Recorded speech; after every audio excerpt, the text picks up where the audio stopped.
এক ঋষি ছোট্ট গণেশের কাছে এলেন। গজাননের বুদ্ধি যাচাই করতে চাইলেন তিনি। ওই ঋষি ক্ষুদে গণেশকে বললেন, তুমি নাকি সবচেয়ে বুদ্ধিমান, বলো তো সবচেয়ে বড় জিনিস কি? ছোট্ট গজপতি একটু ভেবে ওই ঋষিকে বলল, ভালোবাসা। কারণ ভালোবাসা না থাকলে পৃথিবীও ছোট হয়ে যাবে। ঋষি মুগ্ধ হয়ে ক্ষুদে বিঘ্নেশ্বর তথা গণেশকে আশীর্বাদ করলেন।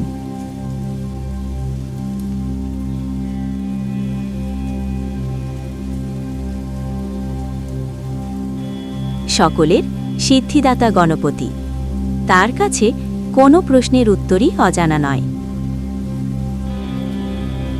এই গল্প থেকে আমরা শিখতে পারি যে ভালোবাসাই সবচেয়ে বড় শক্তি।